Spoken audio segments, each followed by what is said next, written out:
Hey guys, welcome back to my channel Yummy Food. আজকে আমি আপনাদেরকে দেখাবো লাউ চিংড়ি। তাহলে চলুন শুরু করা যাক। লাউটাকে জলে ধুয়ে ভালোভাবে কেটে নিয়েছি। এখানে আলু টুকরো করা রয়েছে, লাউয়ের সাথে কাঁচা লঙ্কা নিয়েছিলাম। এখানে রয়েছে আদা এবং জিরে বাটা, রয়েছে চিংড়ি মাছ। তাহলে চলুন রান্নাটা শুরু করা যাক।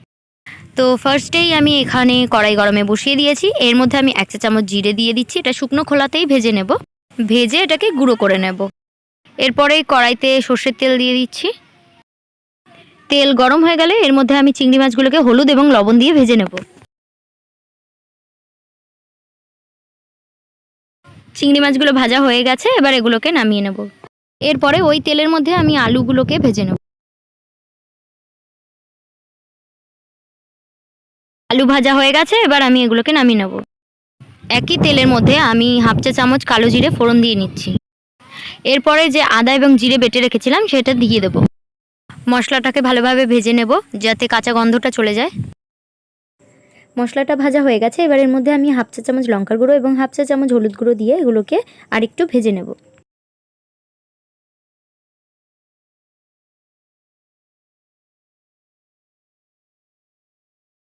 মশলা থেকে এভাবে তেল ছেড়ে এলে এর মধ্যে আমি যে লঙ্কা চেরা রেখেছিলাম ওগুলোকে দিয়ে দিলাম, আর লাউটাকেও দিয়ে দিলাম।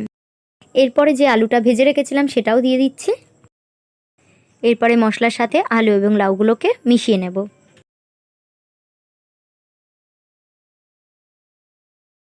আলু আর লাউটাকে ভালোভাবে মশলার সাথে মিশিয়ে নিয়ে এর মধ্যে আমি স্বাদ মতো নুন দিয়ে দিচ্ছি।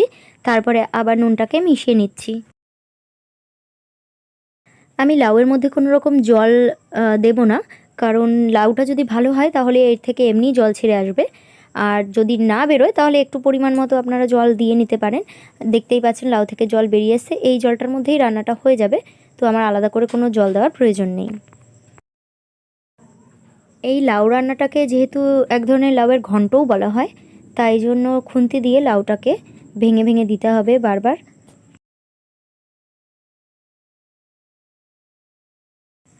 লাউটা যদি গলে যায় তাহলে এই পর্যায়ে আমরা চিংড়ি মাছগুলোকে দিয়ে দেব। তো লাউগুলো সেদ্ধ হয়ে গেছে, এর মধ্যে আমি ভেজে রাখা চিংড়ি মাছগুলোকে দিয়ে দিলাম। তারপরে আবার মিশিয়ে নিচ্ছি। লাউ রান্নাটা প্রায় হয়ে এসেছে। লাউয়ের যে এক্সট্রা জলটা রয়েছে এটা বাস শুকিয়ে নেওয়া পর্যন্ত অপেক্ষা। এই পর্যায়ে আমি এর মধ্যে ভেজে রাখা জিরে গুঁড়ো দিয়ে দিচ্ছি। ভেজে রাখা জিরে গুঁড়োটা দিয়ে আমরা এটাকে মিশিয়ে নেব। আর এই পর্যায়ে রান্নাটা হয়ে গেছে, নামিয়ে নেব। তো রেসিপিটি কেমন হলো আমাকে অবশ্যই কমেন্টে জানিও, একটা লাইক করে দিও।